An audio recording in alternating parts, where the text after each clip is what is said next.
আমার বন্ধুগণ, আমার বাবাজিরা, হযরতে ওমর রাদিয়াল্লাহু তাআলা আনহুর নাম আপনারা শুনেছেন। হযরতে ওমর আল্লাহর কোরআনকে দেখার জন্য বগলের ভিতরে একটা জায়নামাজ নিয়া হযরতে ওমর রাদিয়াল্লাহু তাআলা আনহু আল্লাহর কোরআনকে দেখার জন্য তিনি যখন পাহাড়ের পাদদেশে চলে গেলেন, যাওয়ার পরে হযরতে ওমর একজন রাখালকে দেখলেন। রাখালকে দেখার পরে রাখালকে ডাক দিয়ে বলতেছে, ও রাখাল ভাই, তুমি যেখানে উট দুম্বা ভেড়া বরকিগুলা চড়াইতেছ, তোমার মালিক কোথায়? রাখাল ডাক দিয়ে বলতেছে, ও প্রতীক, আমার মালিক এখানে নাই, আমার মালিকের বাসা অনেক দূরে, আমার মালিকের বাসাটা অনেক দূরে। হযরত ওমর রাদিয়াল্লাহু তাআলা আনহু এইবার প্রতীককে ডাক দিয়ে বলতেছে, রাখালকে ডাক দিয়ে বলতেছে, ও রাখাল ভাই, আমার বাড়ি অনেক দূরে, সেখান থেকে হেঁটে আসতে আসতে আমার খুব পিপাসা লেগেছে, আমাকে একটু উট বা বরকি বা ভেড়ার বা দুম্বার দুধ পান করান। রাখাল ডাক দিয়ে বলতেছে, কে তুমি প্রতীক? তুমি কি জানো না এই রাষ্ট্রে একমাত্র ওমরের আইন, আল্লাহর কোরআনের আইন চলে? পড়ুন সুবহানাল্লাহ। হযরত ওমর রাদিয়াল্লাহু তাআলা আনহু আল্লাহর কোরআনকে দেখার জন্য যখন পাহাড়ের পাদদেশে গেলেন, রাখালকে ডাক দিয়ে বলতেছে, রাখাল ভাই, আমার খুব পিপাসা লেগেছে, আমাকে একটু ওটের দুধ পান করাও বা দুম্বার দুধ পান করাও। রাখাল ডাক দিয়ে বলতেছে, প্রতীক ভাই, আমি যদি তোমাকে এক পেয়ালা দুধ পান করাই, আমার রাখাল হয়তো দেখবে না, কিন্তু আমার মালিক হয়তো দেখবে না। আমার মালিকের একজন মালিক আছে, তিনি কে? আল্লাহ তাআলা ডাক দিয়ে বলতেছেন, ওয়াত্তাকুল্লাহ,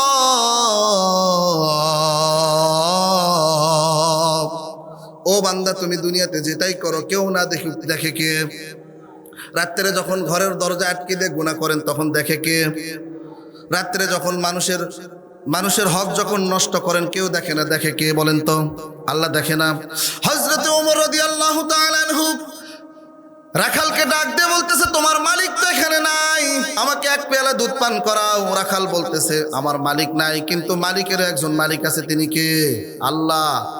এবার ওমর ডাক দিয়ে বলতেছে, রাখাল রে, তোমার মালিক তো এখানে নাই, আমাকে দুধ পান করালে কেউ দেখবে না, আমাকে একটু দুধ পান করাও না, আমি খুব পিপাসার্থ।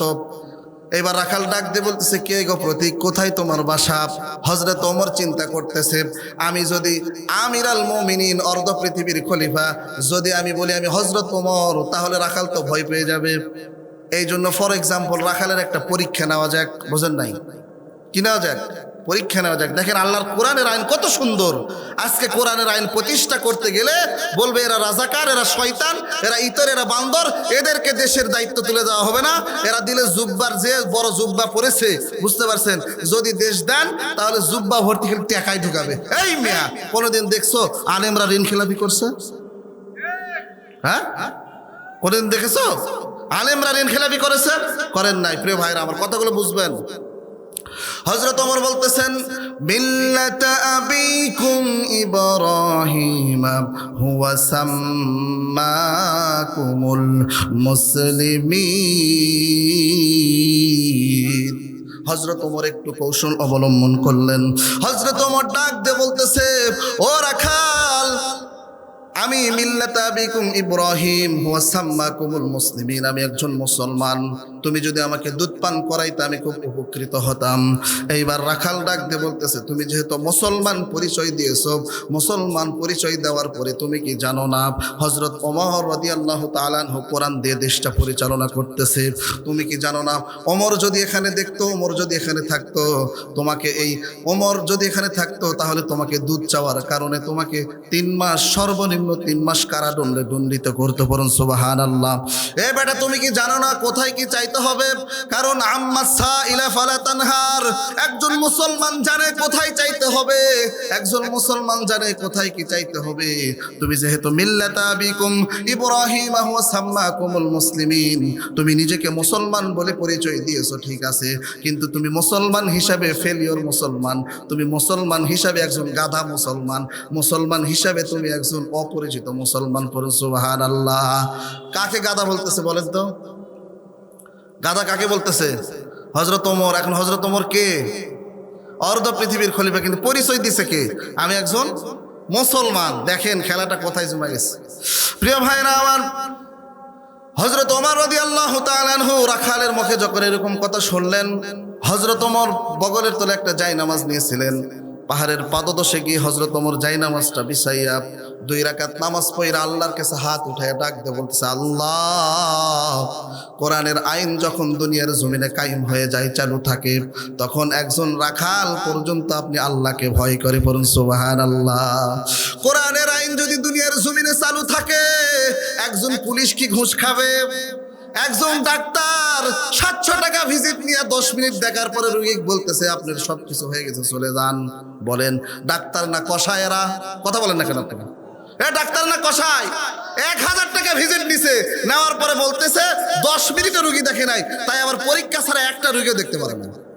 বুঝেন নাই? এই টেস্ট ওই টেস্ট এই টেস্ট করে করে সব রোগী দেখা 1000 টাকা ভিজিট নিছে, 10 মিনিট পরে বলতেছে আপনার সব কিছু শেষ, এই ওষুধ খান ভালো হয়ে যাবে। এখন বলেন তো, ওই 1000 টাকা নিল প্রত্যেকটা পাবলিক দিনে যদি 50টা রোগী দেখে তাহলে কয় হাজার হয়? 50টা। এখন বলেন হুজুর নামে যত মুদাব্বির কবিরাজ আছে যারা কোরআন থেকে কাজ করে, তাদের কাছে যারা আপনারা গিয়েছেন, আপনার কাছ থেকে কি 1000 টাকা চাইছে কোনোদিন? একটা ফু দিয়ে দিছে, আল্লাহর রহমতে যখন কাজ হয়ে গেছে তো হয়েছে, না হলে আপনি 10 টাকা 50 টাকা দিয়ে শেষ। এখন বলেন এই আলেমদের হাতে যদি আমরা দেশ তুলে দিই, তাহলে কি আলেমরা চুরি করবে? কোনো পুলিশ চুরি করতে পারবে? কোনো ডাক্তার আর ভিজিট নিতে পারবে? কোনো র্যাব বিডিআর কোনো অসৎ মানুষ আর এই দুনিয়ার জমিনে থাকবে? কেউ কি সুদ খাবে, ঘুষ খাবে? খাবে না। সমস্ত মুসলমান এক বট গাছের ছায়ার তলে চলে আসবে, বলুন সুবহানাল্লাহ।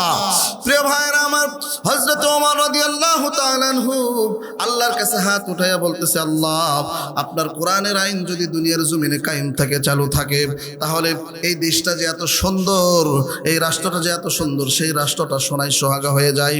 রাখালে যখন এবার দোয়া করে চলে আসতেছেন, হযরত ওমর রাদিয়াল্লাহু তাআলা আনহু রাখালকে ডাক দিয়ে বলতেছে, ও রাখাল ভাই, তুমি আল্লাহ তাআলাকে কি দেখেছো?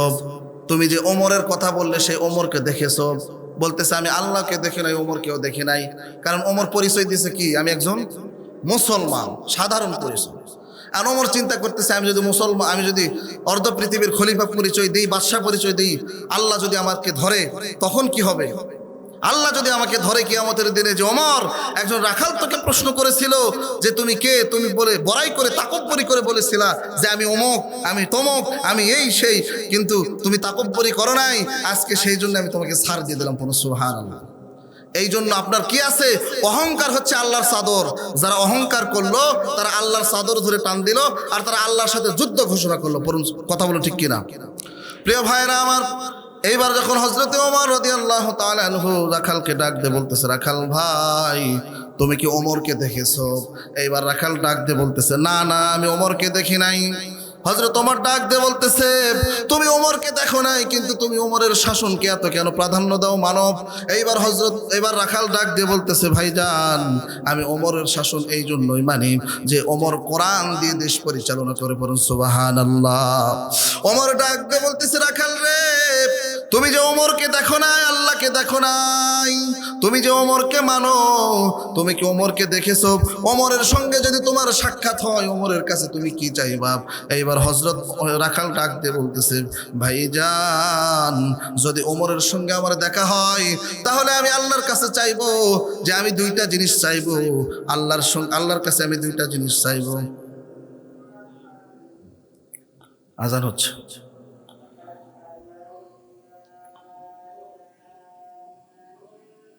ইলাহা ইল্লাল্লাহ, লা ইলাহা ইল্লাল্লাহ, বলো রে পাগল মন, লা ইলাহা ইল্লাল্লাহ, বলো রে মুমিন গুন, লা ইলাহা, মুহাব্বতে লা ইলাহা।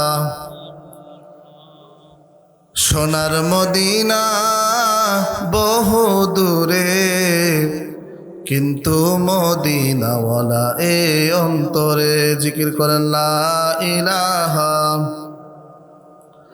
মুহাব্বতে লা ইলাহা।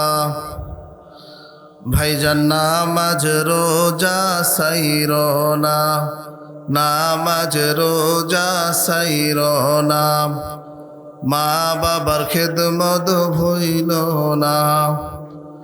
ভাইজান নামাজ রোজা সাইরো না।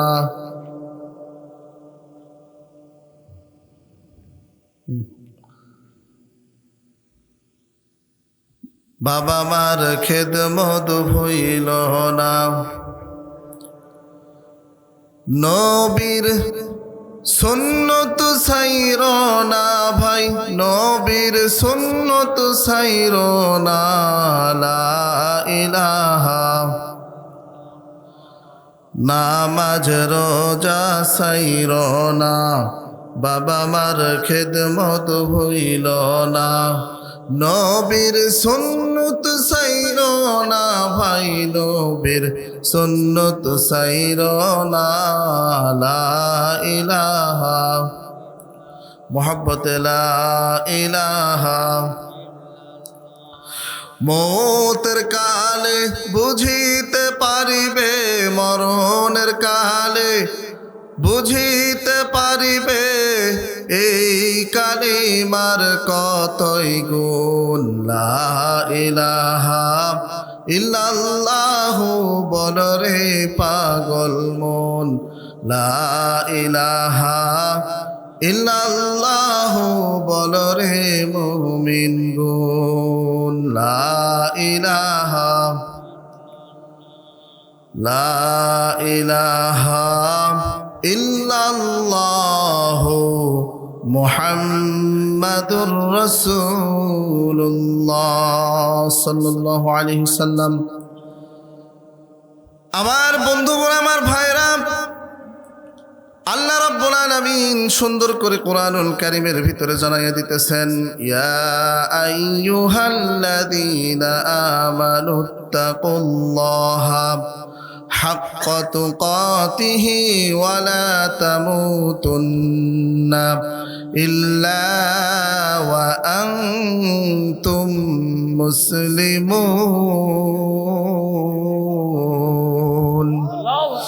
আল্লাহ রাব্বুল আলামিন সুন্দর করে জানাইয়া দিলেন, ইয়া আইয়ুহাল্লাযীনা আমানুত্তাকুল্লাহ, হে ঈমানদারগণ, হাক্কা তুকাতিহি, আমি আল্লাহ তাআলাকে ভয় করার মতো ভয় করো।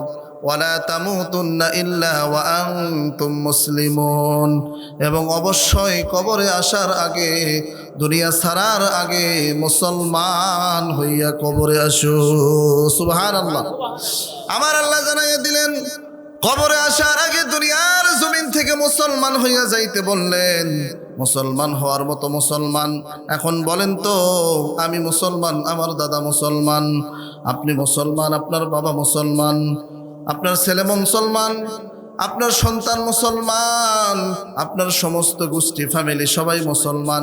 এই মুসলমান হওয়ার কথা আল্লাহ তাআলা বলেছেন। আল্লাহ রাব্বুল আলামিন বলেছেন, হাক্কা তুকাতিহি ওয়া লা তামুতুন্না ইল্লা ওয়া আনতুম মুসলিমুন, মুসলমান হইয়া কবরে আসো।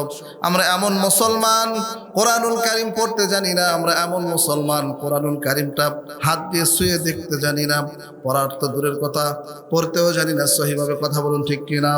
কিন্তু হযরতে ওমর রাদিয়াল্লাহু তাআলা আনহু আল্লাহর কোরআনকে দেখার জন্য কোথায় গিয়েছে আপনাদের মনে আছে কি?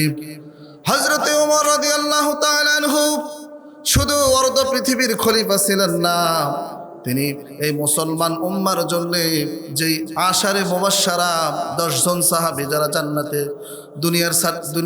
দুনিয়াতে যারা জান্নাতের সার্টিফিকেট পেয়েছেন, আমার আল্লাহ রাব্বুল আলামিন ঘোষণা করে দিয়েছেন যে এমন 10 জন ব্যক্তি যারা দুনিয়ার জমিনেই জান্নাতের সার্টিফিকেট পেয়েছেন। পড়ুন সুবহানাল্লাহ। এখানে কি আমরা যারা বসে আছি বুকে হাত দিয়ে বলেন তো, আমরা কি দুনিয়ার জমিনে জান্নাতের সার্টিফিকেট পেয়েছি? কেউ পাই নাই। কিন্তু আল্লাহ রাব্বুল আলামিন আজ থেকে 1500 বছর আগে এই দুনিয়ার জমিনেই 10 জন মানুষকে দুনিয়ার জমিনে জান্নাতের সার্টিফিকেট দিয়েছেন। তার ভিতরে হযরত ওমর একজন। কথা বলুন ঠিক কিনা? হযরত ওমর একজন, যিনি আল্লাহ রাব্বুল আলামিন বলতেছেন যে হযরত ওমর যখন কাফের ছিলেন, হযরত ওমর রাদিয়াল্লাহু তাআলা আনহু আল্লাহকে ভয় করতেন না, আল্লাহকে মানতেন না। কিন্তু হযরত ওমর রাদিয়াল্লাহু তাআলা আনহু যখন ঈমান গ্রহণ করলেন, ঈমান গ্রহণ করার পরে আমার আল্লাহ তাআলা হযরত ওমরের মান শান এমন ভাবে বৃদ্ধি করিয়া দিলেন, হযরত ওমর রাদিয়াল্লাহু তাআলা আনহু আর কাফেরদেরকে ভয় পায় না। হযরত ওমর ঈমান আনয়নের পরে বললেন, তখনও কিন্তু হযরত ওমর অর্ধ পৃথিবীর খলিফা হয় নাই। হযরত ওমর ডাক দিয়ে বলতেছে, ও মদিনার কাফেররা, মক্কার কাফেররা, হযরত ওমর, আমি ওমর ঈমান এনেছি, নবী মুহাম্মাদের প্রতি কালেমা পড়ে মুসলমান হয়েছি। তোমরা যদি নবী মুহাম্মাদকে আঘাত করতে চাও, তোমরা যদি মুহাম্মাদের দ্বীনকে আঘাত করতে চাও, সর্বপ্রথম মুহাম্মাদের কাছে যাওয়ার আগে আমি ওমরের সঙ্গে আপনাদের যুদ্ধ হবে। কথা বলুন ঠিক কিনা? আমি ওমরের সঙ্গে মোকাবেলা করতে হবে। হযরত ওমর ডাক দিয়ে বলতেছে, ও মক্কার কাফেরেরা, তোমরা যদি নবীর দ্বীনকে বিলাই দিতে চাও, তোমরা যদি নবী মুহাম্মাদের সঙ্গে তোমরা কেচাল ঝগড়া করতে চাও, তাহলে আমি ওমর ঘোষণা করে দিলাম, তোমরা মুহাম্মাদের কাছে যাওয়ার আগে আমি ওমরের সঙ্গে সর্বপ্রথম মোকাবেলা করবে। তোমরা যদি তোমাদের মাকে এতিম করতে চাও, তোমরা যদি তোমাদের মাকে সন্তানহারা করতে চাও, তোমরা যদি তোমাদেরকে এতিম করতে চাও, তোমরা যদি তোমাদের বাবা হারাইতে চাও, তোমরা যদি সন্তান হারাইতে চাও, তাহলে মুহাম্মাদের কাছে যাওয়ার আগে ওমরের সঙ্গে মোকাবেলা করো। পড়ুন সুবহানাল্লাহ। হযরত ওমর এত বাহাদুর ছিলেন, বীর ছিলেন। এই বর্তমান জামানায় হযরত ওমরের মতো একজন বীর দরকার আছে কিনা নাই বলেন তো? হ্যাঁ, হযরত ওমরের মতো একজন বীর দরকার, যে সেনাপতি হইয়া মুসলমান উম্মাদেরকে দিক নির্দেশনা দিবেন। কথা বলুন ঠিক কিনা? কইরে খালিদ কইরে ওমর, এসেছে নতুন বদর, কইরে খালিদ কইরে ওমর, এসেছে নতুন বদর, কইরে সেই দিগ্বিজয়ী নবীন মুজাহিদ, এখনো কি গাইতে হবে ঘুম ভাঙানি গীত, এখনো কি গাইতে হবে ঘুম ভাঙানি গীত। আমি শহীদ দিবস পালন করি বাংলা ভাষার তরে, ইংলিশ মিডিয়ামে কিন্তু আমার সওয়াল পড়ে। কথা কয় না? আমি শহীদ দিবস পালন করি বাংলা ভাষার তরে, ইংলিশ মিডিয়ামে কিন্তু আমার সওয়াল পড়ে। মনে আমার উচ্চ আশা, মনে আমার উচ্চ আশা, বাংলাতে যে ফিউচার নাই, কইতে গেলে লজ্জায় মইরা যায়। তোমরা গোসা না হও ভাই রে ভাই, কইতে গেলে লজ্জায় মইরা যায়। কইরে খালিদ কইরে ওমর, কথা বলেন, কইরে খালিদ কইরে ওমর, এসেছে নতুন বদর, কইরে সেই দিগ্বিজয়ী নবীন মুজাহিদ, এখনো কি গাইতে হবে ঘুম ভাঙানি গীত। কথা বলুন ঠিক কিনা? মুসলমান হইয়া ফজরের আজান দিতেছে, মুসলমান নামাজ পড়তে যায় না, এখন মুসলমানের কানে গিয়ে ঘুম ভাঙানোর গীতটা গাইতে হয়। কেমন মুসলমান তুমি, কেমন মুসলমান, নামাজের সাথে নাই পরিচয়, মানো না কোরআন। কথা বলুন ঠিক কিনা? হযরত ওমর রাদিয়াল্লাহু তাআলা আনহু এইবার রাখালকে ডাক দিয়ে বলতেছে, আপনাদের মনে আছে, রাখালকে ডাক দিয়ে বলতেছে, ও রাখাল, তুমি যে আল্লাহ তাআলাকে এত সুন্দর করে মানো, হযরত ওমরের আইন এত সুন্দর করে মানো, তুমি কি জানো তোমার দুনিয়াতে কয়টা চাওয়া, কি কি চাও তুমি? এইবার রাখাল ডাক দিয়ে বলতেছে, ও প্রতীক, তুমি আবার আমাকে কি দিবা? তুমি নিজেই তো আমার কাছে সাইল করেছো। বোঝেন নাই? বলতেছে তুমি নিজেই তো আমার কাছে চেয়েছো, তুমি আবার আমাকে কি দিবা? ওমর ডাক দিয়ে বলতেছে, ভাইজান, আপনার মনের ভিতরে কি আশা একটু আমাকে ব্যাখ্যাটা খুলে বলুন। এইবার রাখাল ডাক দিয়ে বলতেছে, এক নাম্বার সওয়াব। রাখাল ডাক দিয়ে বলতেছে, রব্বানা আতিনা ফিদ দুনিয়া হাসানাতাও ওয়া ফিল আখিরাতি হাসানাতাও ওয়া কিনা আযাবান নার।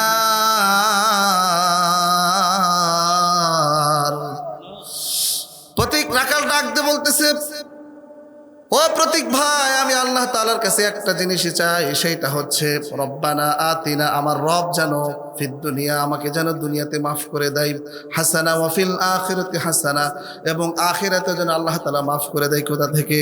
ওয়া কিনা আযাবান নার, আমাকে যেন কবরের আযাব থেকে মাফ করে দেয়। আর একটা চাওয়া হচ্ছে, আমি ওমর, আমি শুনেছি হযরতে ওমর অর্ধ পৃথিবীর খলিফা, তিনি একাই নাকি অর্ধ পৃথিবী শাসন করেন। আমার 2 নাম্বার চাওয়া, একটা হচ্ছে আল্লাহ যেন আমাকে মাফ করে দেয়, জান্নাতবাসী করে। আর 2 নাম্বার চাওয়া, সেইটা হচ্ছে আমি হযরত অর্ধ পৃথিবীর খলিফা হযরত ওমরকে একটা নজর দেখতে চাই। কয়টা চাওয়া? দুইটা। কয়টা? একটা হচ্ছে কবরের আযাব থেকে মাপ, আর দুইটা হচ্ছে অর্ধ পৃথিবীর খলিফা হযরত ওমরকে একটা নজর দেখবার চাই। হযরত ওমর ডাক দিয়ে বলতেছে, ও পতি, ও রাখাল, তুমি যেই দুইটা জিনিস দেখতে চেয়েছো আমি দেখতে পাচ্ছি। আমার আল্লাহ রাব্বুল আলামিন তোমার পিছনের সমস্ত গুনাহগুলো মাফ করে দিয়েছেন, পড়ুন সুবহানাল্লাহ। আর দুই নাম্বার জিনিস যেটা তুমি চেয়েছো, হযরত ওমরকে দেখতে চেয়েছো। হযরত ওমরকে দেখতে চাইলে রাস্তাঘাটে হযরত ওমরকে দেখা যায় না। হযরত ওমরকে যদি তুমি দেখবার চাও তাহলে আগামীকাল ফজরের নামাজ মসজিদে নববীতে সবার সামনের কাতারে পড়তে হবে। বুঝেন নাই? রাখাল ডাক দিয়ে বলতেছে, প্রতীক এমন এক ফিতনার মধ্যে ফেলায় না। বলতেছে কেন? বলতেছে এমন জায়গার কথা বললা যেই জায়গাতে নবীজির বড় বড় সাহাবীরা সামনের কাতারে থাকে, আমি রাখাল হইয়া কেমনে সামনে যাই? হযরত ওমর ডাক দিয়ে বলতেছে, চেষ্টা থাকলে, ইচ্ছা থাকলে উপায় হয়। রাসূল আকরাম সাল্লাল্লাহু আলাইহি ওয়াসাল্লাম বলতেছেন, ইন্নামাল আমালু বিন্নিয়াত, যদি নিয়ত থাকে খাঁটি তাহলে কবরের মাটিও হয়ে যায় খাঁটি। কথা বলুন ঠিক কিনা? আর নিয়তের ভিতরে যদি দুর্বল হয়ে যায়, নিয়ত যদি দুর্বল হয়ে যায়, আমার আল্লাহ রাব্বুল আলামিন ওই বান্দার প্রতি রহম তো দূরের কথা, আল্লাহর শুধু বদদুয়া পরে। কথা বলুন ঠিক কিনা? এই জন্য আমরা নিয়ত করব শক্ত, আল্লাহ আমাদেরকে করে দিবেন পাকাপোক্ত। কথা বলেন না কেন? আমরা নিয়ত করব শক্ত, আল্লাহ আমাদেরকে করে দিবেন পাকাপোক্ত। আর আমরা নিয়ত করব ঢিল, আল্লাহর সঙ্গে বৃদ্ধকালে যতই দেন মিল, ওই মিলের কোনো দাম আছে? এখন চামড়া আছে টাইট, আল্লাহর সঙ্গে করতেছেন ফাইট, যখন চামড়া হয়ে যাবে ঢিল, আল্লাহর সঙ্গে দিবেন মিল, ওই মিলের কোনো দাম আছে? কোনো দাম নাই। এই জন্য যুবককালে বেশি বেশি ইবাদত করতে হবে। রাখাল এবার চিন্তা করতেছে যে কিরে কেমনে সামনের কাতারে যাই। প্রতীককে ডাক দিয়ে বলতেছে, রে প্রতীক, আমি আমার মাথার ভিতরে একটা বুদ্ধি এসেছে। বলতেছে কি? বলতেছে আগামীকাল সামনের কাতারে আমি ফজরের নামাজ পড়বো, কিন্তু এই বুদ্ধিটা আমার শুনে নাও। বলতেছে কি বুদ্ধি? বলতেছে বুদ্ধি হচ্ছে একটাই, আমি আজকে এই ভেড়া বর্কিগুলো আমার মালিকের কাছে দিয়ে আমি সারা রাত মসজিদে গিয়ে শুয়ে থাকবো, ফজরের আজান যখন হয়ে যাবে তখন সামনের কাতারে যাব। বুঝেন নাই? এইবার হযরত ওমর ডাক দিয়ে বলতেছে, না, এই কাজ করা যাবে না, কারণ মসজিদ হচ্ছে আল্লাহর ঘর, এখানে শুয়ে থাকার ঘর নয়। কথাটা বোঝেন নাই? ওই যে আগে বললাম যে হুজুর এটা আমার, ওইটা আমার, ওখানে কিছুই ছিল না, ওখানে 6 কাঠা মাটি আমার আপন চাচা দিয়ে আল্লাহ ঘর করে দিছে। আল্লাহ জিবরাইল করছে, রে জিবরাইল, কোন ফিতনার মধ্যে পড়লাম? বাংলাদেশে দেখি আমি একাই অসহায়, এরা সব বলে বড় লোক। বুঝেন নাই? বাংলাদেশে আল্লাহ অসহায় হয়ে গিয়েছে। আজকে দেখেন যেখানে যান সেখানেই দুর্নীতি আর দুর্নীতি, মিথ্যা, অপবাদ, সন্ত্রাসী, রাহাজানি, সব কিছু দিয়ে আমার এই সোনার বাংলাদেশটা ভরে গেছে। কথা বলে ঠিক কিনা? আর এই হক কথাগুলো বললেই আমাদেরকে কি করা হয়? রাজাকার ট্যাগ দেওয়া হয়। প্রিয় ভাইরা আমার, এই ভয় আমরা করি না। জন্ম যখন হয়েছে, আল্লাহ যখন জন্ম দিয়েছে, আল্লাহ রাব্বুল আলামিন বলতেছেন যে ওমা খলাকতুল জিন্না ওয়াল ইনসা ইল্লা লিয়াবুদুন, আমি আল্লাহ রাব্বুল আলামিন প্রত্যেকটা প্রাণীকে আমার ইবাদত করার জন্য সৃষ্টি করেছি। শুধু দুইটা প্রাণী, একটা হচ্ছে জিন আর একটা হচ্ছে ইনসান, এই মানুষ। বাকি সমস্ত কিছু নিষ্পিস হয়ে যাবে, মিশে যাবে, কিন্তু এই দুইটা প্রাণী আমার ইবাদত করবে। তার ভিতরে আমি আপনি কতটুকু ইবাদত করতে পারতেছি আল্লাহর একটু মাপ দিয়ে দেখেন তো আমরা আল্লাহ তাআলার কতটুকু ইবাদত করতে পারতেছি। আজকে শাবান মাস, আগামী মঙ্গলবার শবে বরাত, সেই রাত্রে দেখবেন মসজিদে জিলাপি, তারপরে হচ্ছে খিচুড়ির অভাব হবে না। ওই এক রাত জাগরণ করে করছে হুজুর, সকালে ফোন দিয়ে বলতেছে হুজুর সারা রাত নামাজ পড়েছে, হুজুর ফজরের নামাজ পড়ে ঘুমাইছে আর জাগনা পায় নাই, মানে সেই নামাজই। বুঝেন নাই? এইবার হযরতে ওমরের কথা শুনে রাখাল সমস্ত কাজগুলো শেষ করে যখন মসজিদে নববীর ভিতরে এসেছে, কথাগুলো গভীর মনোযোগ দিয়ে বুঝবেন। হযরতে ওমর রাদিয়াল্লাহু তাআলা আনহু তিনি যখন রাখালকে পরামর্শ দিলেন, রাখাল সবার আগে যখন আজান হয়ে যায়, রাখাল রাত্রিবেলায় যখন ঘুমায় না, রাখাল শুধু ঘড়ির দিকে চায়, আসমানের দিকে তাকায়, কখন ফজরের আজান হয়ে যাবে। যখন ফজরের আজান সঙ্গে সঙ্গে হয়ে যায়, রাখাল দৌড় দিয়ে ওযু করে এসে মসজিদে নববীর সামনের কাতারে গিয়ে বসেছে। সামনের কাতারে যখন বসলেন, বসার পরে রাখাল এইবার 2 রাকাত সুন্নত নামাজ পড়ে যখন আস্তে করে বসে নামাজের মুসল্লায় বসে পড়লেন। এমন একজন জায়গায় বসেছে, এমন একজন জায়গায় বসেছে, কথাগুলো গভীর মনোযোগ দিয়ে বুঝবেন।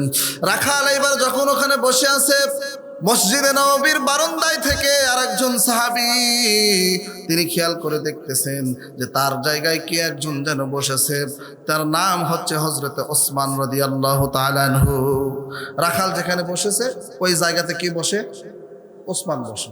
এমন জায়গাতে যা বসছে যেখানে আর একজন নবীর বড় সাহাবী বসে। তার কি 1 ডিগ্রি? উসমান জিন্নুরাইন নবীজির ডবল জামাই। কথা বলে না, কি জামাই? ডবল জামাই। প্রিয় ভাইরা আমার, কথাটা যখন চলে আসলো তাহলে বলেই ফেলি। হযরত ওসমান রাদিয়াল্লাহু তাআলা আনহু যখন দাঁড়িয়ে দাঁড়িয়ে দেখতেছেন কেন আমি ওসমানের কথা বললাম, হঠাৎ করে এক বেদুইন সাহাবী নবীজির কাছে এসে ডাক দিয়ে বলতেছে, ইয়া রাসূলুল্লাহ, ইয়া হাবিবাল্লাহ, 7 দিন হয়ে যায় আমার পেটে কোনো খাবার যায় না। নবী গো, 7 দিন আমার পেটে কোনো খাবার যায় না। হযরত আলী রাদিয়াল্লাহু তাআলা আনহু ওখানে বসেছিলেন। নবীজির সাহাবী যখন বললেন 7 দিন হয়ে যায় আমার পেটে কোনো খাবার যায় না, নবীজি আলীকে ডাক দিয়ে বললেন, আলী, একটা চিঠি লেখো ওসমান বরাবর। কি বরাবর? ওসমান বরাবর। হযরত ওসমান বরাবর যখন আলী চিঠি লিখলেন, লেখার পর বেদুইন সাহাবীর হাতে দিলেন। বেদুইন সাহাবী হযরত ওসমান তার নাম ধরে নবীজি বললেন, এই চিঠিটা ওসমানের কাছে নিয়ে যেয়ে দাও।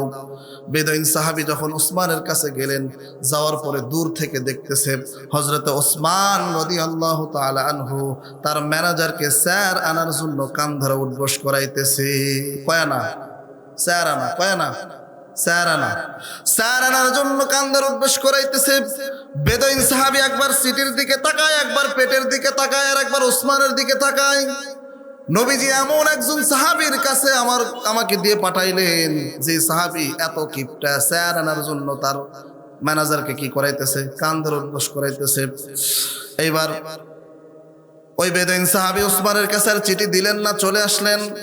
মধ্যপথে হযরত আলীর সঙ্গে দেখা। আলী রাদিয়াল্লাহু তাআলা আনহু তিনি বেদুইন সাহাবীকে ডাক দিয়ে বলতেছে, ভাইজান, ওসমান আপনাকে কি দিয়েছে তার থেকে কিছু আমাকে দেন, আমিও 3 দিন থেকে না খাওয়া। বুঝেন নাই? আজকে আমাদের পেটে ভাত যায়, যত পরিমাণ আমরা খাবার খাই তার থেকে বেশি দুর্নীতি করি। কথা বলেন না কেন? দুর্নীতি শুধু কি দেশে লাগা গেছে? দুর্নীতি শুধু দেশে লাগা যায় নাই, ভাই ভাই দুর্নীতি চলতেছে, বনে বনে দুর্নীতি চলতেছে। যেখানে যাবেন সেখানে খালি দুর্নীতি আর দুর্নীতি। যে যারে পাইতেছে সে তারে ঠকায়া খাইতেছে। কথা বলেন না কেন? যে সামনে পাইতেছে সামনে খায়। হযরত আলী যখন এইভাবে বলতেছেন, বেদুইন সাহাবী ডাক দিয়ে বলতেছে, আলী ভাই, কি বলবো, দুঃখের কথা আজও গেল না, মনের ব্যথা। ওসমানের কাছে যাব তো দূরের কথা, গিয়ে দেখি হযরত ওসমান তার ম্যানেজারকে 4 আনার জন্য কান ধরে বস করাইতেছে। ওসমান বলতেছে, আবার যাও। আবার যখন গেলেন, যাওয়ার পরে দেখলেন এখনো কান ধরে বস করতেছে। আবার ফিরে আসছে। এবার ওই বেদুইন সাহাবীর শরীরে রাগ উঠে গেছে, একাতে ক্ষুধার শরীর। কথাটা বোঝেন নাই? 7 দিন ধরে কিছু খাবার খায় নাই। এবার যখন আবার গিয়েছে আলীর সঙ্গে দেখা, আলী বলতেছে, আবার যাও। আবার যখন গিয়েছে, গিয়ে দেখে কান ধরে উঠবস করতেছে, বলতেছে, আর যাইতে পারবো না। এবার আলী রাদিয়াল্লাহু তাআলা আনহু বলতেছেন, নবীজি যখন বলেছেন তুমি আরেকবার গিয়ে দেখো, গিয়ে ওসমানের কাছে চিঠিটা পেশ করো। হযরত ওসমানের কাছে এবার যাওয়ার পরে যখন চিঠিটা পেশ করছেন, পেশ করার পরে হযরত ওসমান বেদুইন সাহাবীকে ডাক দিয়ে বলতেছে, কে পাঠাইছে এই চিঠি? বেদুইন সাহাবী ডাক দিয়ে বলতেছে, নবীজি পাঠাইছে। আবার বলতেছে, কে পাঠাইছে এই চিঠি? বলতেছে, নবীজি পাঠাইছে। এবার আবার যখন জিজ্ঞাসা করছে কে পাঠাইছে এই চিঠি, বেদুইন সাহাবী রাগ করে বলতেছে, আমার কিচ্ছু লাগবে না, নবীজি এমন একজন মানুষের কাছে পাঠাইছে যে শুধু পেশাল পরে। বুঝেন না? রাগ করে চলে আসছে।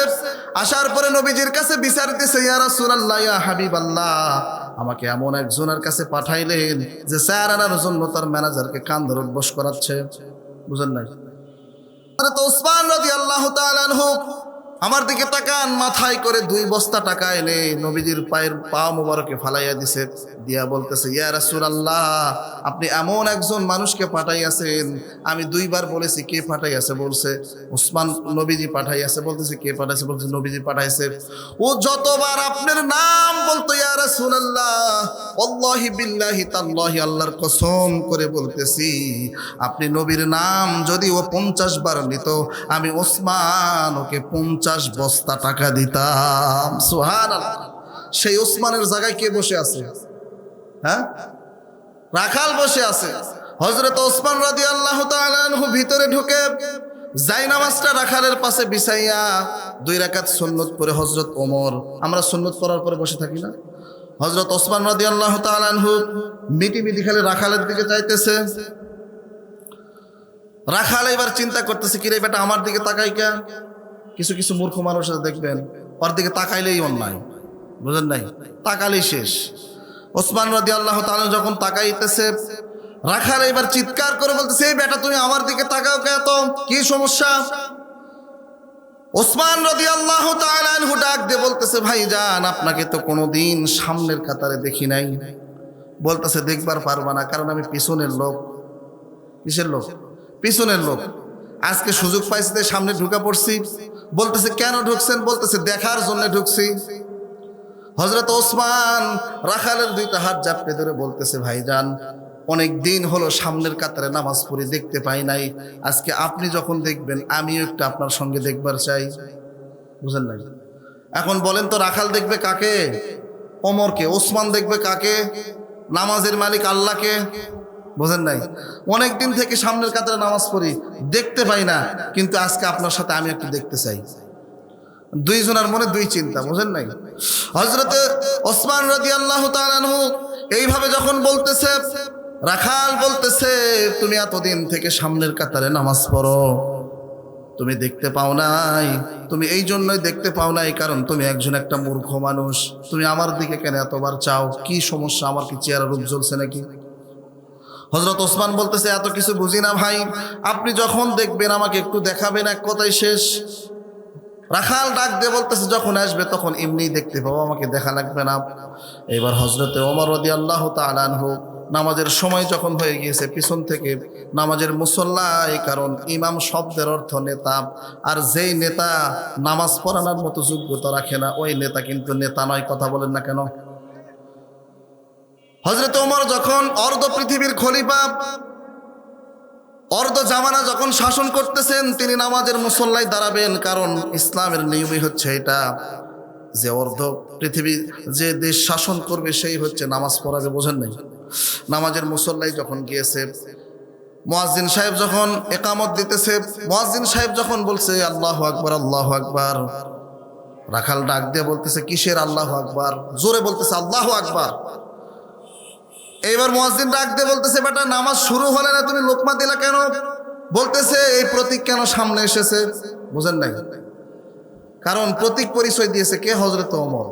এখন রাখাল ভাবছে প্রতীক, এই মনে হয় কি ইমামতি করতেছেন, এখানে তো ওমরের থাকার কথা, এই কে? বুঝেন নাই? এইবার যখন ওসমান ডাক দিয়ে বলতেছে, কেন? ইনিই তো অর্ধ পৃথিবী শাসন করে, তিনিই তো হযরত ওমর। এইবার রাখাল এমন ভাবে ফিট খেয়ে গেছে।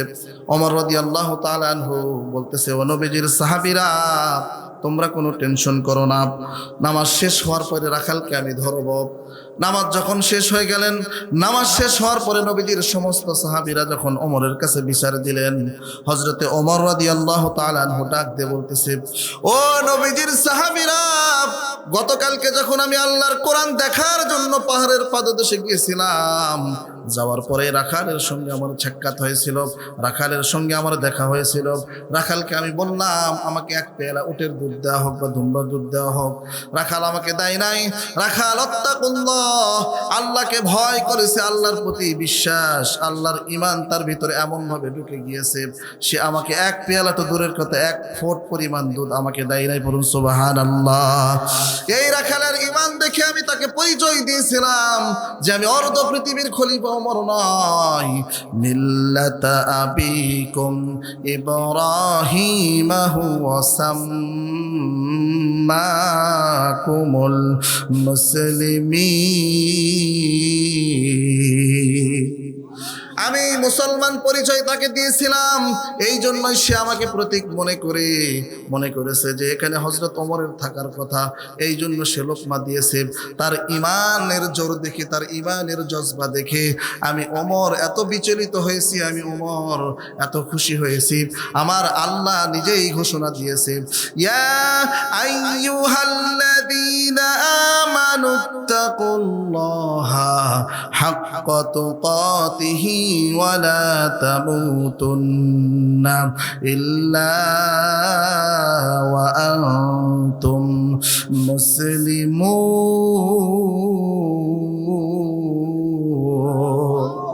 আল্লাহ নিজেই বলতেছেন, তোমরা যদি মুসলমান হইয়া কবরে আসতে পারো, আমি আল্লাহ রাব্বুল আলামিন সুন্দর করে জানাইয়া দিলাম, ইয়া আইয়ুহাল্লাযীনা আমানু তুবু ইলাল্লাহি তাওবাতান নাসুহা। আল্লাহু আকবার। আল্লাহ নিজেই বলতেছেন, তোমরা যদি তওবা করার মতো তওবা করতে পারো, আমি আল্লাহ রাব্বুল আলামিন তোমাদেরকে মাফ করে দিব। কিন্তু তোমরা যদি তওবা না কইরা কবরে আসো, একবার একটু চিন্তা করে দেখেন তো, কবরে কোনো সাথী নাই, কবরে কোনো বাতি নাই, কবরের প্রথম রাত আপনার আমার সঙ্গে কি আচরণ করা হবে? আজকে দামি জুব্বা না পরলে আমার গায়ে ফিটিং হয় না, সুন্দর খাবার না খাইলে আমার শরীরে ধরে না, আমার মুখে স্বাদ পারে না। যে আল্লাহ রাব্বুল আলামিন খাবার টেস্ট করার জন্য সুন্দর একটা জিহ্বা দিয়েছেন, এই জিহ্বার শুকরিয়া আমরা কি কোনোদিন আদায় করেছি? মুসলমান কেমন মুসলমান তুমি, কেমন মুসলমান? নামাজের সাথে নাই পরিচয়, মানো না কোরআন, তুমি কেমন মুসলমান? কথা বলুন ঠিক কিনা?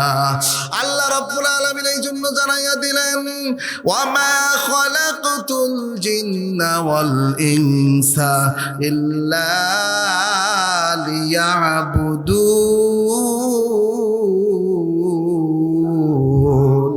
আল্লাহর কোরআন শুনতে ভালো লাগে মুসলমান? এই কোরআন শুনতে ভালো লাগে? বলেন তো, কোরআনটা কার? না আপনার আমার? কোরআন কার? আল্লাহর কিতাব শুনতে যদি ভালো লাগে, আল্লাহ রাব্বুল আলামিন নিজেই বলতেছেন, ইন্না নাহনু নাযালনা যিকরা ওয়া ইন্না লাহু লাহাফিযুন। এই কোরআন আমি আল্লাহ নিজেই নাজিল করলাম এবং এই কোরআনের সংরক্ষণকারী আমি আল্লাহ আমার হাতেই রেখে দিলাম। পড়ুন সুবহানাল্লাহ। আল্লাহ রাব্বুল আলামিন বলতেছেন, লাউ আনজালনা হাযাল কুরআনা আলা জাবালিন লারাআইতাহু খাশিআম মুতাসাদ্দিআম মিন খাশিয়াতিল্লাহ ওয়া তিলকাল আমসালুহা نضربها للناس لعلهم يتفكرون। এই কোরআন সরাসরি আমি আল্লাহ দুনিয়ার জমিনে দেই নাই, এই কোরআন আমি আল্লাহ রাব্বুল আলামিন পাহাড়ের উপর নাজিল করতে চেয়েছিলাম।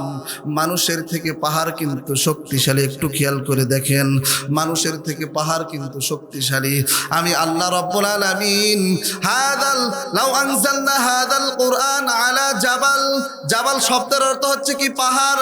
আমি আল্লাহ কোরআন পাহাড়ের উপর নাজিল করতে চেয়েছিলাম, পাহাড় দুই চোখের পানি ছেড়ে দিয়ে বলল, আল্লাহ এই কোরআন আমি পাহাড়ের উপর নাজিল করিয়েন না, এই কোরআনের সংরক্ষণ আমরা করতে পারবো না।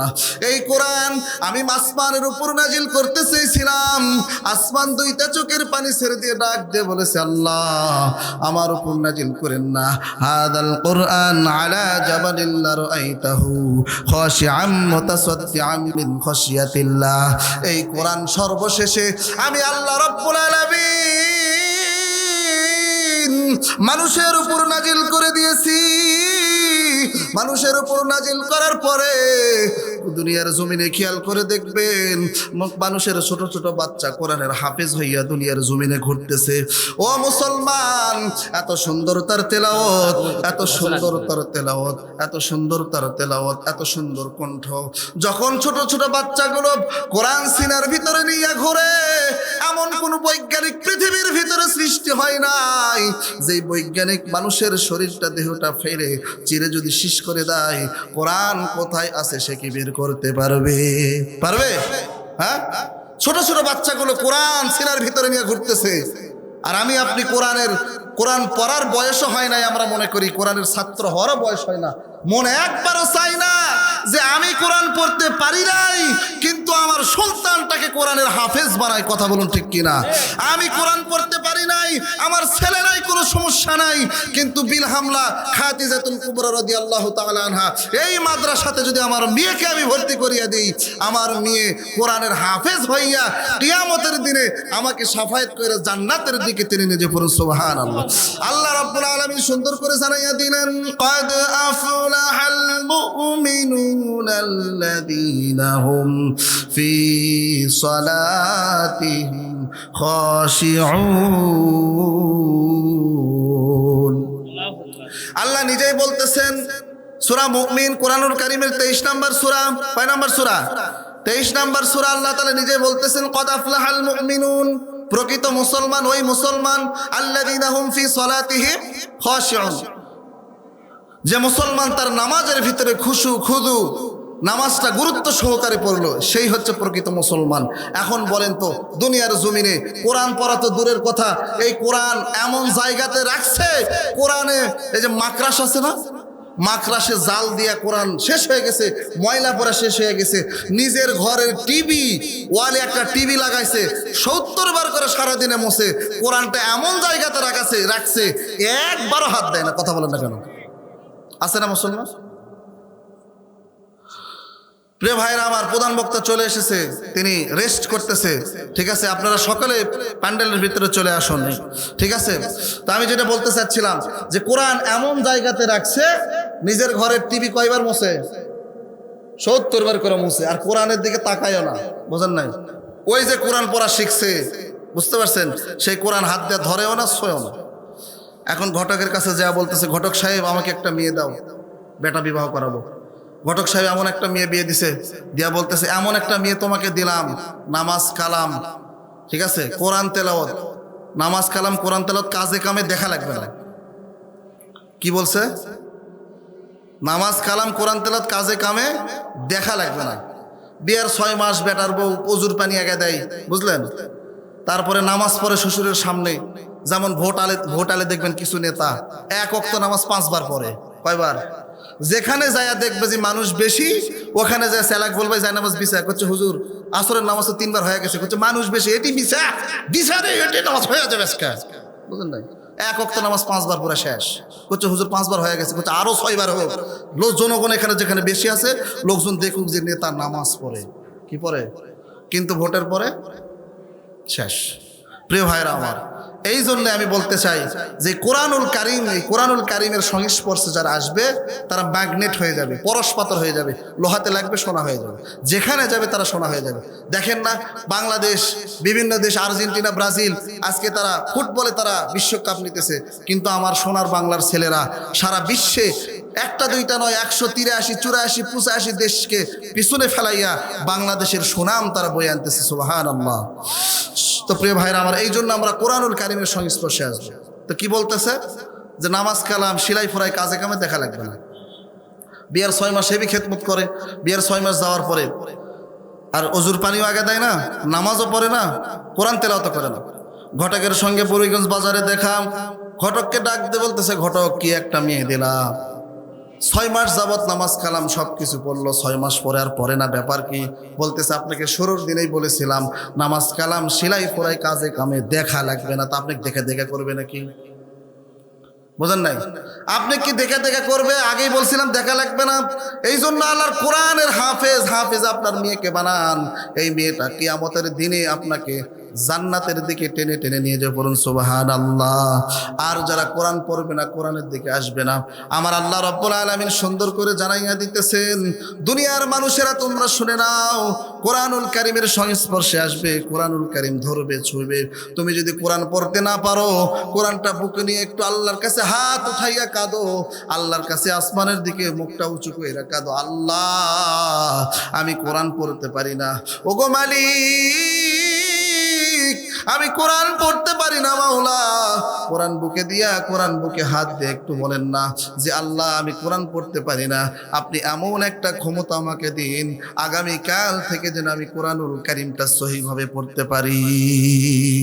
পাপ হবে? পাপ হবে? হ্যাঁ, আল্লাহর কাছে চাইলে কি পাপ হয়? হয় না। কারণ আল্লাহ তাআলা তার ভান্ডার, দেওয়ার ভান্ডারের কোনো শেষ নাই, তার দেওয়ার ভান্ডারের কোনো শেষ নাই। কিন্তু মানুষের কাছে চাইবেন, একবার দুইবার তিনবার গেলে আপনাকে ধিক্কার দিয়ে ফেলে দেবে। কথা বলুন ঠিক কিনা? বলছি। সম্মানিত প্রিয় ভাইরা আমার, এই জন্য আমি বলতে চাচ্ছি যে আপনারা কোরআনুল কারীমের সংস্পর্শে আসেন, এই কোরআনটাকে ধরেন। আপনি কোরআন পড়তে পারেন নাই, কোনো সমস্যা নাই, আপনি আপনার ছেলেটাকে কোরআনের হাফেজ বানান। আপনার ছেলে নাই, আপনার মেয়েটাকে বানান। আপনার মেয়ে নাই, আপনার বয়স শেষ, আপনার সুন্দর একটা নাতি আছে, তাকে বানান। সুন্দর যেটা ওটাকে দিছে জেনারেল লাইনে, আর যেটা অসুন্দর, বুঝেন না, ঠোঁট বেঁকা, কালো, বুঝতে পারছেন, দেখতে ভালো না, কথা শোনে না, ওয়াক নিয়ে যেতে হাফেজি মাদ্রাসাত, বুঝেন নাই। আর হুজুরের কাছে হুজুরি জাথা দুষ্টু লয়, হুজুর সেই দুষ্টু, এখানে মানুষ করে দেন। আর হুজুর বলতেছে আপনি এতদিন ধরে মানুষ করতে পারলেন, আমি আবার কি মানুষ করে দেব?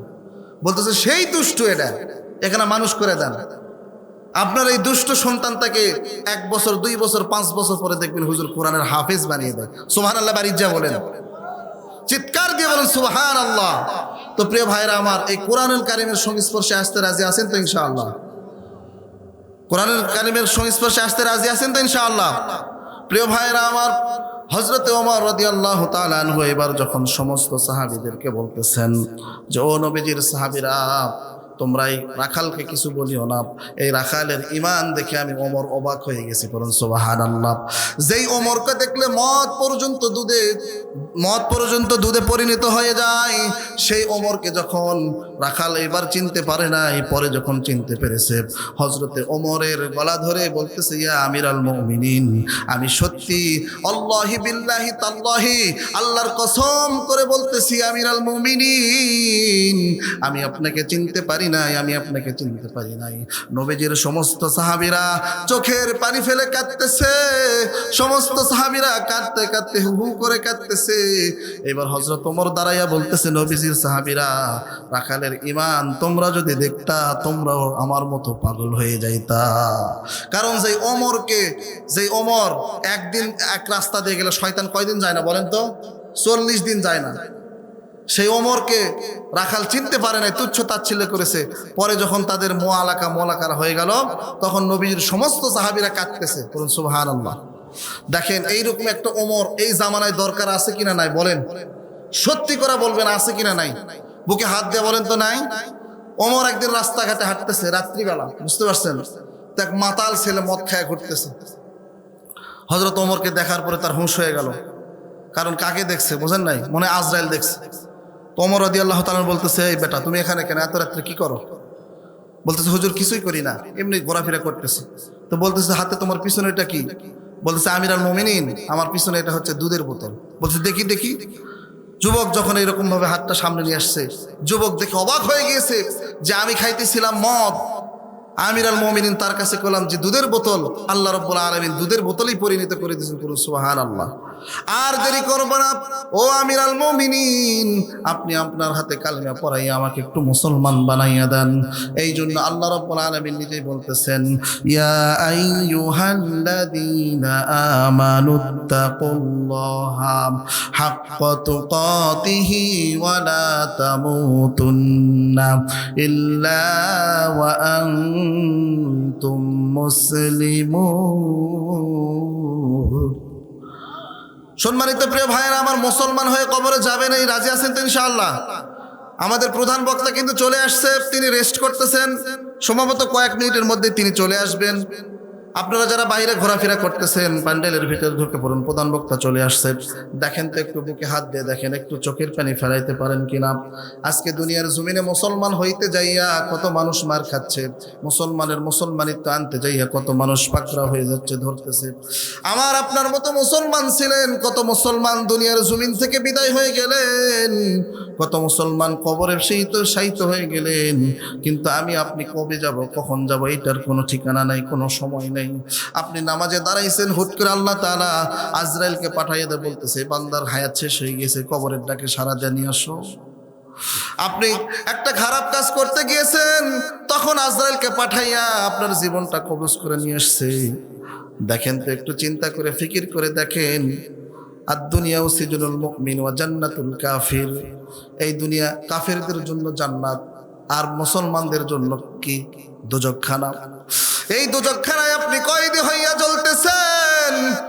আপনার ভিতরে একজন আছে মিন শাররিল ওয়াসওয়াসিল খান্নাস, আপনাকে ধোঁকা দিতেছে, তার ধোঁকায় পয়রা আপনি গুনাহ করতেছেন। গুনাহ করতে করতে পাহাড় পাহাড় সমান গুনাহ করে ফেলছেন। আল্লাহর কাছে চাওয়ার মতো কিছু নাই, আপনি আল্লাহর কাছে চাইতে পারেন না। গভীর রাতে একদিন ওঠেন, ঠান্ডা পানিতে অজু বানাইয়া, সুন্দর করে অজু বানাইয়া, আপনার বাড়িতে যদি জায়নামাজ থাকে জায়নামাজটা বিছাইয়া 2 রাকাত নফল তাহাজ্জুদ নামাজ পড়ার পরে আল্লাহর কাছে হাত উঠাইয়া চোখের পানি ফেলে একটু কাঁদেন তো, দেখেন তো আল্লাহ আপনাকে মাফ করে কিনা।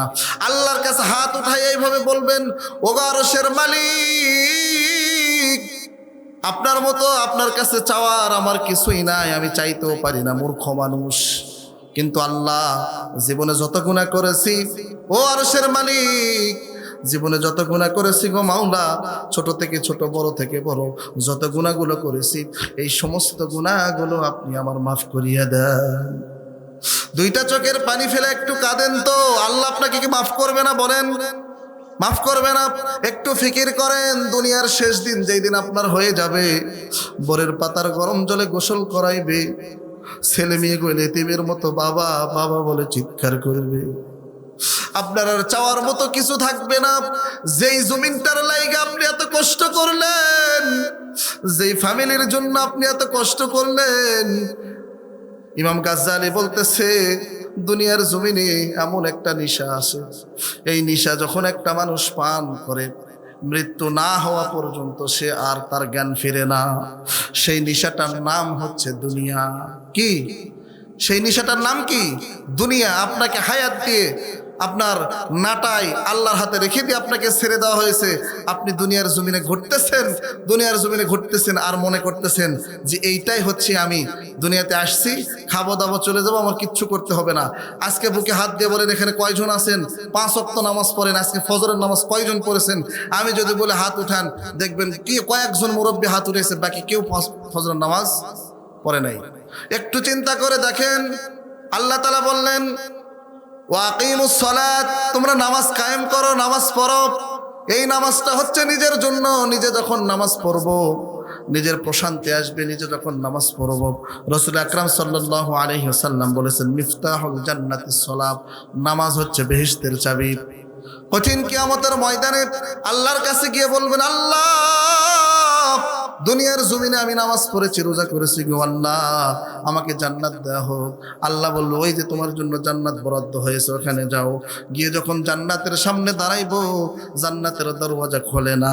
আল্লাহর কাছে এসে বলতেছে, আল্লাহ, জান্নাত তো দিলেন, কিন্তু চাবি তো দিলেন না, তালা দেওয়া আছে, চাবি তো খোলে না। আল্লাহ ডাক দিয়ে বলতেছে, বান্দা, দুনিয়ার জমিনে আমি তোমাকে ওই জান্নাতের চাবিটাই দিয়েছিলাম, আর সেইটাই হচ্ছে মিফতাহুল জান্নাতিস সালাত। কথা বলেন ঠিক কিনা? আমি তোমাকে চাবি দিয়েছিলাম, কিন্তু তুমি ধরো নাই। সেই চাবি তুমি ধরো নাই, সেই চাবি ছেড়ে দিয়ে তুমি যখন বুড়িগঞ্জ বাজারে যখন টিভির আড্ডা হতে, হোটেলের ভিতরে যখন আড্ডা হয়, সেখানে গিয়ে তুমি চায়ের কাপ খেয়ে, চায়ের কাপের পর কাপ চা খেয়ে তুমি আড্ডা দিয়েছো। আখিরাতের কথা তোমার খেয়াল ছিল না, আল্লাহর কথা তোমার খেয়াল ছিল না। সমস্ত কিছুকে তুমি ভুলে গিয়ে যখন দুনিয়াটাকেই প্রাধান্য দিয়েছো। বান্দা শুনে নাও, এই কিয়ামতের দিনে আমি আল্লাহ। খুযুহু ফাগুল্লুহু সুম্মাল জাহিম সাল্লু সুম্মা ফি সিলসিলাতিন যারউহা সাবউনা যিরাআন ফাসলুকু। আল্লাহু আকবার।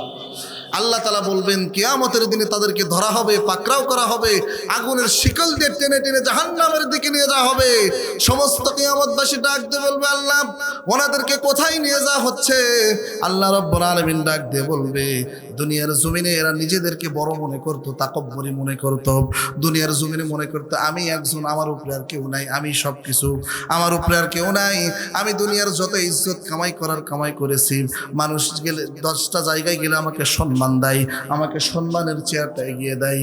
এই জন্য দুনিয়ার সমস্ত কিছু ভুলে গিয়ে, আল্লাহর কোরআনকে ভুলে গিয়ে, নামাজকে ভুলে গিয়ে এই দুনিয়াটাকেই আমি প্রাধান্য দিয়েছি। আর এই জন্যই তার ঠিকানা হচ্ছে জাহান্নাম। কথা বলেন না কারো? এই জন্যই তার ঠিকানা কোথায়? গো টু দ্য হেল্পার, যাও জাহান্নামের দিকে এগিয়ে যাও। আমরা মনে করতেছি যে আজকে কি হলাম, সব কিছু হয়ে গেছে, কিন্তু যারা এখানে বৃদ্ধ মানুষ আছে তারাই বুঝতেছে যে কবরের চিন্তা, এক পা কবরে চলে গেছে, বোঝেন নাই? তারা চিন্তা করতেছে এখন নামাজ না পড়লে তো হবে না, এখন নামাজ পড়ি, বৃদ্ধ হয়ে গেছে, মানে বাংলাদেশের ট্রেডিশন এটা, বৃদ্ধ হয়ে যাবে নামাজ ধরবে। আল্লাহ তাআলা বললেন যুবককালে তোমার ইবাদত করো, ওই ইবাদত আমার কাছে পছন্দ না। কিন্তু যখন বয়স হয়ে গেছে 40-60, তখন পড়তেছে নামাজ।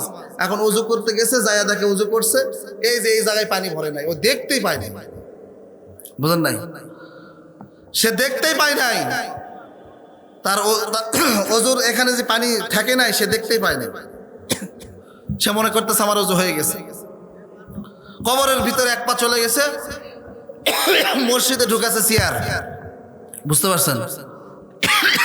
আল্লাহ বললেন তোমরা নামাজ পড়ো, যদি তোমরা অসুস্থ হও বসে থেকে পড়ো, যদি তাও অসুস্থ হও শুয়ে থেকে পড়ো। কিন্তু এখন মসজিদের প্রত্যেকটা, আপনাদের বগুড়া এলাকাতে দেখবেন প্রত্যেকটা মসজিদের ভিতরে চেয়ার, বুঝেন নাই? ওই লোকটাই বাড়িতে সবকিছু লাট্টা ফেলা দেয়, আর মসজিদে গেলে চেয়ার লাগে, বুঝেন নাই? এখন খালি মাতব্বরি দেন, ওই গোটা দুনিয়া উল্টা ফেলা দিবে, মসজিদে গেলে চেয়ার ডালে যাতা মানুষ, মানে বিশাল বড় একজন হয়ে গেছে। তো প্রিয় ভাইরা আমার, সারা জীবন তো আল্লাহর সঙ্গে তাকব্বরি করলেন, যুদ্ধ করলেন, এখন একটু আল্লাহ তাআলার কাছে আসেন, আল্লাহ তাআলাকে একটু দেখেন, অন্তর চক্ষু দিয়ে আল্লাহ তাআলাকে দেখেন, আর 5 ওয়াক্ত নামাজ জমিনে কায়েম করার চেষ্টা করেন। তাহলে আল্লাহ দেখবেন আপনার সহায় হয়ে গেছে।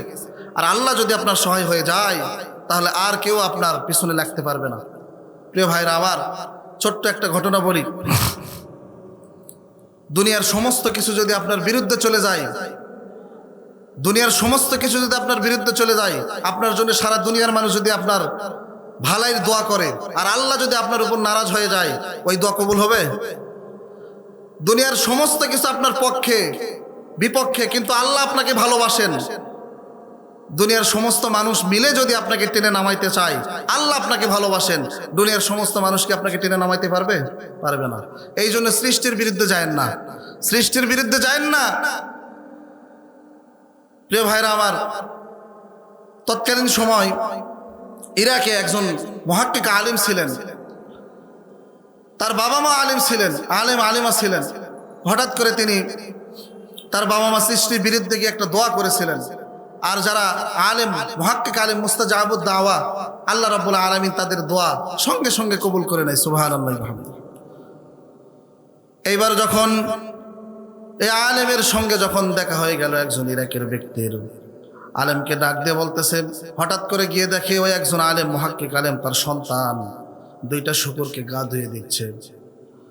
এই লোকটা তার সহবত পাওয়ার জন্য গিয়েছিলেন, তার মুরিদ হওয়ার জন্য গিয়েছিলেন। গিয়ে বলতেছে, হুজুর আপনি কেন এই শূকর 2টার এত যত্ন করতেছেন, সাবান দিয়ে শ্যাম্পু দিয়ে কেন গোসল করাই দিচ্ছেন? এইবার মুহাক্কিক আলেম ডাক দিয়ে বলতেছে, এই 2টা শূকর নয়, এই 2টা হচ্ছে আমার মা এবং বাবা।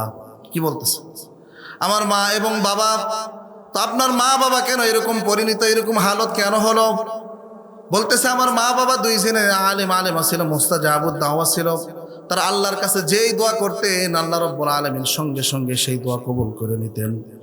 হঠাৎ করে একদিন সৃষ্টির বিরুদ্ধে গিয়ে আল্লাহ তাআলার কাছে, স্রষ্টার কাছে হাত উঠাইয়া সৃষ্টির বিরুদ্ধে এমন একটা দোয়া করেছেন, আল্লাহর লানতে তারা শুকরে পরিণত হয়ে গেছেন। বলুন নাউজুবিল্লাহ। মুরিদ ডাক দিয়ে বলতেছে, হুজুর আপনি তো মুহাক্কিক আলেম, আপনাকে তো আল্লাহ তাআলা মুস্তাজাবুদ দাওয়া বানিয়ে দিয়েছেন। আপনি আল্লাহর কাছে দুইটা হাত উঠাইয়া আল্লাহকে বলেন যে আপনার দোয়া তো আল্লাহ তাআলা সঙ্গে সঙ্গে কবুল করবে। আপনার বাবা মার পক্ষে একটু দোয়া করে দেন, তাড়াতাড়ি যেন আপনার বাবা মাকে আল্লাহ তাআলা শুকুর থেকে মানুষে পরিণত করে দেয়। আলেম ডাক দিয়ে বলতেছে, না বাবা না, এইরকম দোয়া করা যাবে না, কারণ আল্লাহ যেটা করে দিয়েছেন আল্লাহ ওটাতেই সন্তুষ্ট। আমি যদি সৃষ্টির বিরুদ্ধে গিয়ে দোয়া করি, আমার আল্লাহ আমার প্রতিও নারাজ হয়ে যাবেন। কথা বলুন ঠিক কিনা? আজকে আমরা আরো আছে, আরো লাগবে, আমার ব্যাংক ব্যালেন্স আছে, আরো লাগবে, নাই আরো লাগবে, নামাজ পড়ি না এক ওয়াক্ত, সমস্ত কিছু ছেড়ে দিয়ে জমিনটাকে আমরা টাকার খেলা মনে করে চলতেছি। কথা বলুন ঠিক কিনা? এই জন্য আল্লাহ রাব্বুল আলামিন সুন্দর করে জানাইয়া দিলেন। হযরত আলী রাদিয়াল্লাহু তাআলা আনহু বলতেছেন, কোরআনুল কারীম, সমস্ত কোরআন যখন আমি তেলাওয়াত করি, সূরা জারিয়াতের 66 নম্বর আয়াতে যখন আমি হযরত আলী আসি, তখন কাঁদতে কাঁদতে আমার দাড়ি মোবারক ভিজে যায়, আমার চেহারা মোবারক হলুদ হয়ে যায়। আল্লাহ রাব্বুল আলামিন নিজেই বলে দিয়েছেন, ওয়া মা খালাকাতুল জিন্না ওয়াল ইনসা ইল্লা লিয়াবুদুন। আর একটু চিৎকার দিয়ে পড়ুন আল্লাহু আকবার। সমস্ত কোরআন তেলাওয়াত করার পরে এই আয়াতে যখন আমি আলী আসি, আসার পরে আমার এত ভয় লাগে। আল্লাহ রাব্বুল আলামিন নিজেই বলে দিয়েছেন, জিন এবং ইনসানকে আমি আল্লাহ তাআলা ইবাদত করার জন্য পাঠাইলাম। এখন একটু চিন্তা করে দেখেন না, দুনিয়ার জমিনে এসে আমরা কি করতেছি, কার ইবাদত করতেছি, কাকে আমরা প্রভু মানতেছি। আমরা মনে করি দুনিয়ার জমিনের সম্পদ আর সন্তানই সব কিছু। আল্লাহ বলতেছে, না রে বান্দা না, দুনিয়ার জমিনে সন্তান সম্পদ হচ্ছে ফিতনার কারণ, সন্তান আর সম্পদ হচ্ছে ফিতনার কারণ, আর এই দুইটাকেই তোমরা আপন মনে করতেছো। আল্লাহ তাআলা বলতেছেন যে এই আয়াত আমি তোমাদের জন্য নাজিল করলাম, ইল্লা লিয়াবুদুন, তোমরা শুধু আমার ইবাদত করবা। হযরত আলী রাদিয়াল্লাহু তাআলা আনহু বলতেছেন, আল্লাহ যদি কিয়ামতের দিন আমাকে পাকড়াও করে দেয়, আমাকে যদি ধরে যদি বলে, আলী রে, তোকে আমি দুনিয়ার জমিনে পাঠাইছিলাম, তোকে আমি জান্নাতের সার্টিফিকেটও দিয়েছিলাম, এই জান্নাতের সার্টিফিকেট পাওয়ার পরে তুই তাকব্বুরি করেছিস, অহংকার করেছিস, এই জন্য আমি আল্লাহ তাআলা তোকে ধরে ফেলে দিয়েছি, আজকে তোকে জাহান্নামের দিকে যাইতে হবে। তাই আমি আলী আল্লাহর ভয়ে কাঁদি, আমি আলী এই আয়াতটা সহ্য করতে পারি না, এত ভয় করি আল্লাহর জন্য, আল্লাহ যেন আমাকে কিয়ামতের দিনে মাফ করে দেয়। হযরতে ওমর রাদিয়াল্লাহু তাআলা আনহু, তিনারও একই দশা। তিনি যখন এই আয়াতটা পড়তেন, দুনিয়ার মানুষকে মেসেজ দিয়ে বলতেন, ও পৃথিবীর মানুষেরা, তোমরা আল্লাহ তাআলাকে সব থেকে বেশি ভয় করো। বলুন সুবহানাল্লাহ। জান্নাতের সার্টিফিকেট প্রাপ্ত সাহাবীরা যদি আল্লাহকে এত ভয় করে, আমি আপনি কোন শ্যাট? বলেন, আমি আপনি কে? বুঝেন নাই? আমি আপনি কে? আমাদের পরিচয় তো মুসলমান, শুধু মুসলমান হলেই হয়? মুসলমানের মুসলমানিত্বটা অন্তরে ধারণ